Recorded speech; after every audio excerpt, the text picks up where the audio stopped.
I was talking to one of my friends recently, and they had just lost a friend. A horrible thing happened with their friend in Wyoming. They had just came out as trans to their father. The father ended up murdering the whole family, as well as killing himself. And my friend was, disheartened, obviously, about this, but at the same time was like absolutely angry about it. And I can completely understand. I was upset about it too. I was like, how can somebody get to the point of hatred so far that they could do something like that? I mean, I don't know. I mean, like you hear stories like this, you always assume there's some level of mental illness that's involved in this, but it's not. There's no way to know. But even if it was, none of that's going to happen unless there is a society that's basically saying the worst thing that could possibly happen to you as a parent is that your child is not the, ultimately decides that they're not the gender they were assigned at birth. I mean, it's just an incredible amount of hatred. And it's also not just speaking to that individual, right? You're creating that hate throughout the society and the social system that they're in, and it makes it that much worse. I mean, it's disgusting. It's disgusting what's going on. And we've talked about this. Now, like a couple hundred, 250, I think, like these anti-trans bills that are in the pipeline.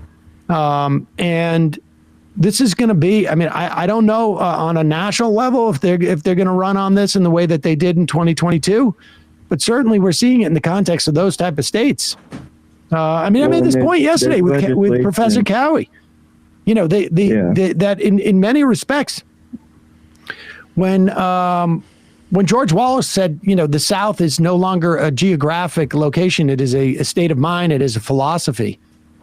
This is what we're seeing. I mean, this is the iteration. It is all part and parcel of like developing a modus operandi, which is scapegoat, find the most marginally, least powerfully political people and scapegoat them and diminish them. And that is the way that, things go forward. It's modernized witch hunting. It's like back in the 1600s, you'd have people that are attacking people, suspecting them are witches, and you'd have people like the Mathers, which are like Matt Walsh, saying, oh, actually, this is some sort of deeply troubling civilizational problem that you need to stand up to. So what do you think the percentage of severely propagandized and unwell fathers in this country are going to do to that message?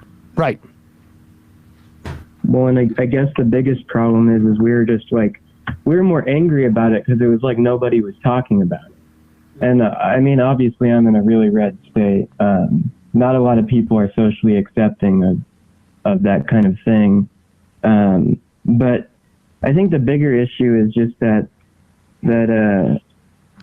we were more angry than like in grief, and we couldn't even fathom any reason to it. And it's hard to, I guess, kind of move along from that when it seems like nobody even cares.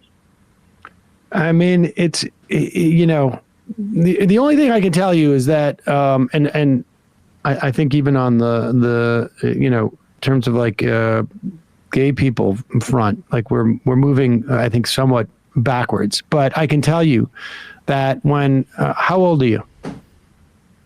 I'm 21. When I was your age, there was a very similar dynamic, maybe even a little bit younger, but a similar dynamic with just if your child came out as gay. You had people you had people killed because they were gay. You had families ripped apart because somebody was gay. And the only thing I can tell you is that over time, it's not enough. It doesn't mean that people should just sit back, and it doesn't mean that it can't go in the opposite direction. But on the Wyoming front, in 1998, there was the Matthew Shepard killing at University of Wyoming, and that caused like an uproar. And like I worry that like it wouldn't have had the reaction that it would today. Maybe, I don't know, like he was beat up by two homophobes at a bar, and would that make the movement that it did then? I don't know. But, hang in there. Send us a link if you see any story. And I'm so sorry. At majorityreporters@gmail.com. Yeah. I'm so sorry that you've had to live through this nightmare. I think it was unfortunately just a product of the culture there. It's largely fundamentalist Christian where they were living. And I think that it's very difficult to talk to people that kind of have this foundation in them, to the point where it's innate hatred that you can't even talk to them or reason with anybody like that, it seems. Yeah, I tend to agree for the most part. Much of this is driven by religious fundamentalism, and there's really only one way to deal with it: to beat them politically, and broadly change the society. But that involves, folks who are sort of who are not fundamentalists, religious fundamentalists, to match the fervor. Appreciate the call, man. Hang in there. And to that point, Sam, that's why I don't have patience for when people write in and say, culture war stuff, focus only on economic kind of things. Why talk about this? You have to fill that vacuum. Yeah, is anybody really arguing that in some way focusing on economic issues would in some way help this dynamic? Yes, I think statistically speaking, if you're trans in this country, you are more than likely under incredible financial duress. But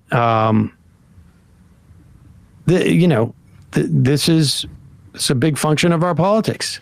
We have civil rights laws on the books that protect people, and we have other people who are trying to reverse those.